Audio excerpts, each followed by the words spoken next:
Good afternoon, everybody. As the slide says, my name is Robert Fry. I'm the General Field Representative. It says New York, PA, New Jersey, but I was added New England about 4 years ago. So I cover everybody, all the Northeast. So glad to be here. I'm going to give you some program highlights. I don't do a lot of slides, but if you don't mind, go to the first one. I think it's an overview of all right, here's the basics. So distance learning and telemedicine, for all intents and purposes, is an equipment grant. It pays for certain types of equipment to shrink rural areas. So normally there's a hub location. It could be downtown Boston. It could be New York City, whatever, where the main equipment is housed. And then there's a network of what we call end user sites. Typical project would be a school district where there's 8 or 10 schools in the district, and they're installing monitors to do distance learning between all the schools, and they're all related in a hub and spoke type of network. That's a typical project, or in medical clinics where they're going to their far-flung rural areas. If you don't mind, go to the next slide. Distance learning, there's a description of distance learning, and I'm not going to read it to you, but what operative thing with distance learning is very broad. When you think of distance learning, typically you think of, okay, we have a teacher in this location, we have students in this location. And that is a very typical use. A lot of our applicants are school districts, community colleges, higher education, that kind of thing. But it could also be used for other, it could be adult learning. We've done prison systems for GEDs. There's all kinds of uses that are very broad. So the thing about this slide is that it's a very broad term of what distance learning actually is. If you don't mind the next slide, please. Telemedicine as well. It's a very broad term of what telemedicine can be used for. Traditionally, here we go again, it was a doctor in this location and patients in another location, and they're talking via monitors.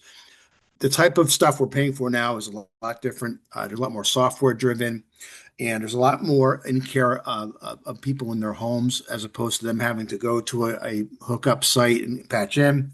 So there's a lot of visiting nurse association type stuff where we're bringing services to their home. We're hooking them up. Their diagnostics are being transmitted to someone else in a third level location, and then there's a lot of that going on. There's stuff being used that we didn't think about back in the day: psychiatric care, opioid addiction. There's all kinds of things that are being used for telemedicine that more than traditional of doctor here, patient there.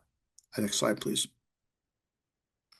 So eligibility is pretty straightforward. It's basically anything except an individual partnership. So everyone on this call would be an eligible applicant. What I'll piggyback on as far as eligibility goes is, obviously we're rural development and you have to be serving a rural area. So I'll kind of break down how that works. We have a mapping tool. Anyone can use it. It's open to the public. We can go in, you can pin addresses, and you can see if an address or a location is eligible for our funding. And it's based on two things. It's based on one, population. Usually it's population centers of under 20,000, and they cannot be part of a contiguous urbanized area. And so I'm from New Jersey, and of course you're in all Mass. So we have a lot of areas that are attached to suburbs of, so they might have a town of 10,000, but when you look on the map, it's not eligible because it's attached to a greater metropolitan area. So you have to look at both of those to determine if something is eligible.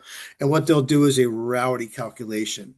You can have areas and you can bring services to areas that aren't eligible, but it has to be rural in the aggregate. What that means by, you have to look at all the sites you're going to bring services to, you look at their populations, and you assign a score, 10 to 40 points based on the population size. And then you divide it out, and it has to be minimum of 20 points. So it has to be eligible for rural funding at 20 points. Next slide. Eligible grant purposes. Again, it's equipment. It's acquiring by lease or purchase. There's a lot more leasing going on, especially on these expensive software packages. And we'll pay for any lease as long as it's up to the grant period, which is 3 years. Normally, there's a 10% limit of the grant that be used for technical assistance. So very much it's capital expenditures.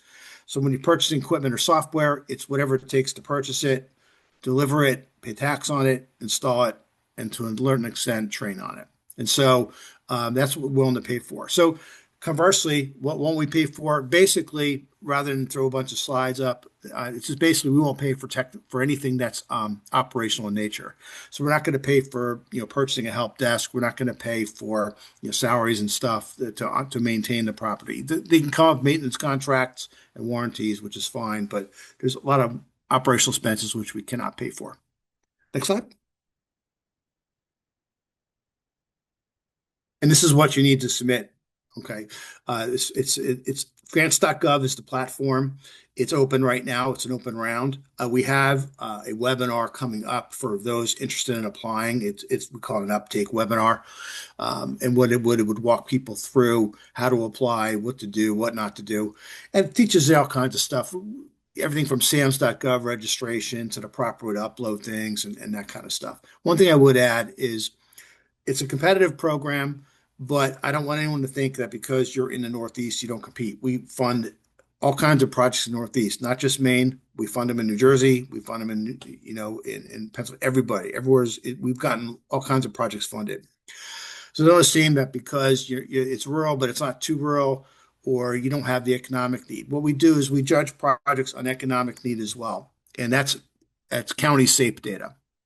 And so SAPE data would be, how frankly the level of poverty in the county in which these services are provided. We have poverty in the Northeast. I'm sure I don't have to tell anyone that. But so don't assume just because you're not scoring for poverty that you're not going to compete. I've had plenty of projects get funded simply because we didn't have as many applicants, we had more money than normal, or frankly, they wrote a good narrative. Because the other part of the application that you can control is grant writing. There's 30 points awarded for needs and benefit statements. And if you write a good narrative, I've seen plenty of projects get funded where they wrote a good narrative, as opposed to projects who scored through the roof on the quantitative parts and didn't get funded because they frankly either didn't read what they wanted for the grant or did a lousy job. So I don't want to think anyone can apply for this funds up in the Northeast. Next slide. Now, a couple things I didn't put slides in, but I'll mention that are kind of unique to the program. One is there's a match to the fund. It's 15%. It's not to the project, it's to the grant. So the split actually ends up being like 87-13, the way the math works out. One difference with this program is there's no in-kind really of any substance. They say there is, but that's in-kind contribution would be equipment that's right out of the box, which is effectively cash. So for this program, it's a cash match. You should really just assume that. And so you don't need to show the match up front, but you need to commit to having the funds at the time that you apply. That's the main thing that's a little bit different with this.